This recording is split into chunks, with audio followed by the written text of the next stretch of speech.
ये जो इंडिया है ना, सॉरी, आज इंडिया नहीं, आज ये जो इंग्लैंड है ना, इसने हम सबको और हमारी पॉलिटिकल पार्टीज को, बीजेपी, कांग्रेस और बाकी सभी पार्टीज को एक सीख दी है।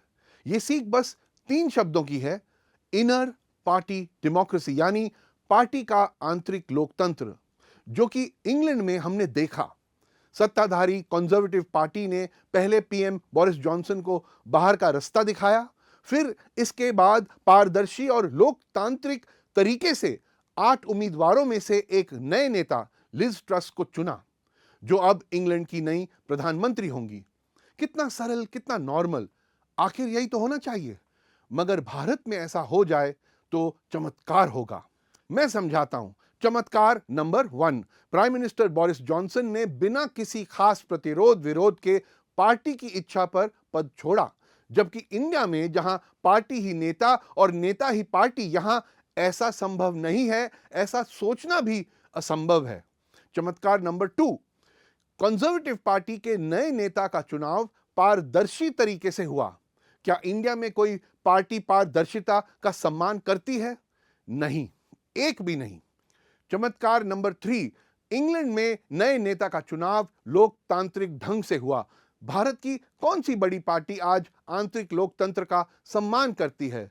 जब बात पार्टी लीडरशिप की होती है, हमें यह मान लेना चाहिए कि कोई भी party inner party democracy follow नहीं करती। चमत्कार नंबर 4, कंजर्वेटिव पार्टी के 8 कैंडिडेट बराबर के उम्मीदवार थे और इन 8 में इंग्लैंड की विविधता भी नजर आती है। जेंडर के आधार पर भी फुल मार्क्स। 8 उम्मीदवारों में से 4 महिलाएं थीं, 2 श्वेत पुरुष, एक कुर्दिश इराकी, एक भारतीय मूल की बुद्धिस्ट, एक नाइजीरियन मूल की महिला, 2 श्वेत महिलाएं और हमारे ऋषि सुनाक, जो इस रेस में दूसरे नंबर पर रहे। अब इसी बात को बीजेपी के संदर्भ में समझने की कोशिश कीजिए। बीजेपी के लोकसभा और राज्यसभा में 400 से ज्यादा सांसद हैं, लेकिन इनमें से एक भी मुसलमान नहीं है, एक भी मुस्लिम सांसद नहीं, एक सेक्युलर देश में, देश की सबसे बड़ी पार्टी में। ये जो इंडिया है ना, जब तक यहां राजनीति में आंतरिक लोकतंत्र नहीं दिखेगी, तब तक हम ये उम्मीद नहीं कर सकते कि हमारी पुलिस, न्यायपालिका, सरकारी विभाग, हमारी मीडिया लोकतांत्रिक तरीके से काम करेंगी। और इस कमी से हम सब प्रभावित हैं। क्या मैं या आप सरकार को कोविड के दूसरे लहर के दौरान सवाल कर सकते थे कि ऑक्सीजन क्यों नहीं है, पर्याप्त मात्रा में वैक्सीन क्यों नहीं है, इतनी सारी मौतें क्यों हुई? क्या आज आम आदमी बेंगलुरु में सरकार से यह पूछ सकता है कि बाढ़ से निपटने के लिए शहर का इंफ्रास्ट्रक्चर क्यों फेल हुआ? आज हमारे अल्पसंख्यक अपने घरों पर अपनी ही सरकार द्वारा बुलडोजर चलाए जाने पर किससे मदद मांगे? कहने का मतलब यह है कि बीजेपी और कांग्रेस से लेकर सभी अन्य पार्टियों को अब मैच्योर हो जाने की जरूरत है। उन्हें इनर पार्टी डेमोक्रेसी को गले लगाने की सख्त जरूरत है। सबसे पहले बात कांग्रेस की कर लेते हैं। कांग्रेस के सीनियर नेताओं को तभी सारी प्रॉब्लम साफ दिखती हैं जब वो पार्टी छोड़ते हैं, जैसे कि गुलाम नबी आजाद। कांग्रेस के बारे में उनकी आलोचना एकदम ठीक है। कांग्रेस मुसीबत में है, मगर गांधी परिवार का विरोध, उनकी लीडरशिप पर सवाल कोई नहीं उठाता। गांधी परिवार से मिलना आसान नहीं है, खासकर राहुल गांधी से। कांग्रेस में कुछ लोग खास, कुछ पसंदीदा बन चुके हैं, उन्हीं की चलती है। कोई आंतरिक लोकतंत्र नहीं है, कोई आत्मचिंतन नहीं है। भारत जोड़ो यात्रा जैसे कैंपेन आते हैं और खत्म हो जाते हैं।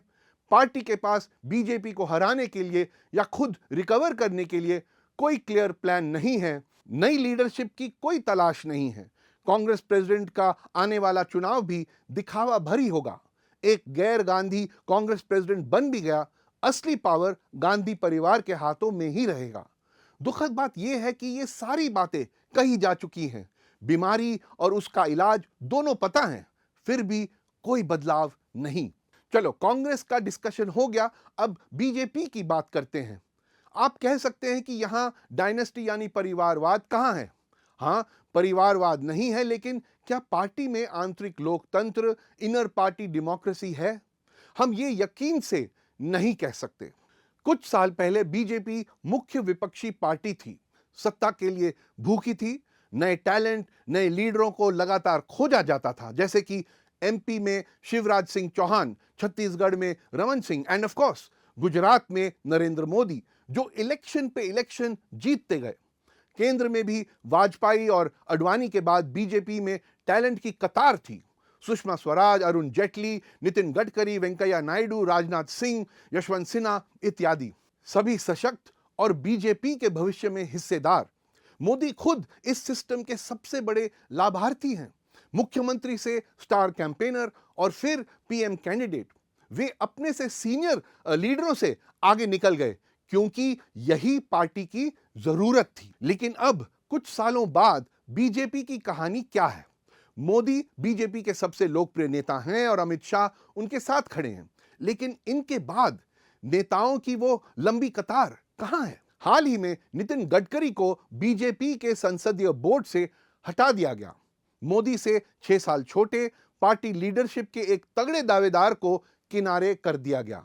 ठीक इसी तरह मध्य प्रदेश के 4 बार के मुख्यमंत्री शिवराज सिंह चौहान को भी संसदीय बोर्ड से हटा दिया गया। फिर देवेंद्र फडणवीस, महाराष्ट्र के पूर्व सीएम और महाराष्ट्र में बीजेपी को दोबारा सत्ता में लाने वाले 52 साल के फडणवीस को सीएम ना बनाकर उनके पर भी कतर दिए गए। नरेंद्र मोदी और योगी आदित्यनाथ के बीच भी तनातनी की खबरें 2022 यूपी विधानसभा चुनाव से पहले सामने आई थी। वरिष्ठ आरएसएस नेताओं ने सुलह करवाई, लेकिन माना जाता है कि पीएम मोदी और लोकप्रिय सीएम योगी के बीच तनाव अब भी है। उत्तराखंड और गुजरात में भी बीजेपी के सीएम आए और गए, किसी भी स्थानीय नेता को बढ़ने नहीं दिया गया। हो सकता है कि यह सब मोदी जी के हित में हो, मगर क्या यह पार्टी के हित में है? आइए क्रिकेट की मदद से इसे बेहतर समझते हैं। मोदी विराट कोहली की तरह हैं, एक के बाद एक जीत दिलवा रहे हैं, खुद भी खूब रन बना रहे हैं, सुपर पॉपुलर हैं। लेकिन कल्पना करिए कि अगर इंडिया के पास केएल राहुल, सूर्य कुमार यादव, श्रेयस अय्यर, ईशान किशन, शुभमन गिल वगैरह न होते और कोहली अपनी फॉर्म खो देता, जैसा कि हाल में हुआ है, तो टीम इंडिया का क्या होता? खबरों के मुताबिक गडकरी को अपनी सरकार की कुछ बार आलोचना करने के कारण किनारे किया गया। कांग्रेस में भी लीडरशिप की आलोचना करने वालों को किनारे कर दिया जाता है, निशाना बना दिया जाता है। मगर इस बारे में सोचिए, आलोचना करना, गंभीर विषयों पर बहस या डिबेट की मांग रखना, इंग्लैंड और अमेरिका में इन ही उसूलों को लोकतांत्रिक, डेमोक्रेटिक माना जाता है। यूएसए में रिपब्लिकन और डेमोक्रेटिक पार्टियां दोनों अपने प्रेसिडेंशियल कैंडिडेट का चुनाव पारदर्शी और लोकतांत्रिक तरीके से हर 4 साल बाद करते हैं।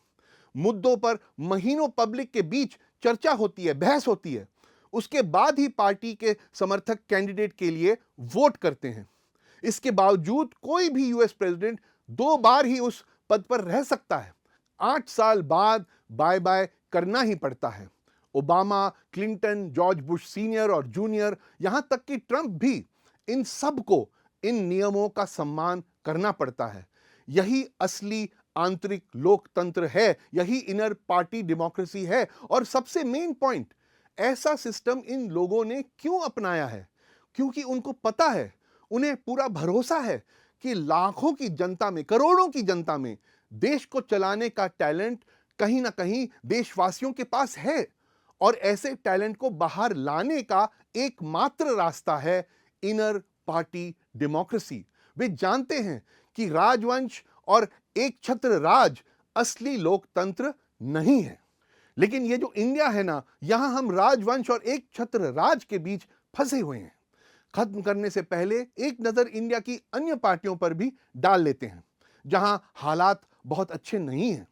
डीएमके परिवारवाद, एनसीपी परिवारवाद, समाजवादी पार्टी परिवारवाद, नेशनल कॉन्फ्रेंस परिवारवाद, टीआरएस परिवारवाद, शिवसेना परिवारवाद, आरजेडी परिवारवाद, अकाली दल परिवारवाद, जेडीएस परिवारवाद, BSP one woman show, Trinamool one woman show, BJD one man show, JDU one man show, आम आदमी पार्टी वन मैन शो। बात आप समझ ही गए होंगे। ये जो इंडिया है ना, यहां हमारे नेताओं को इनर पार्टी डेमोक्रेसी को बढ़ावा देना ही होगा, नई प्रतिभाओं को टॉप पर लाना होगा। जो असली मुद्दों के बल पर राजनीति करें, ना कि किसी भी कीमत पर सत्ता में बने रहने की कोशिश करें। जब तक ये नहीं होता है, तब तक हमारी स्थिति में सुधार नहीं होगा। जितना पीछे हमारे नेता चलेंगे, उतना पीछे सारा देश चलेगा और उतने ही पीछे हम सब हमेशा रहेंगे।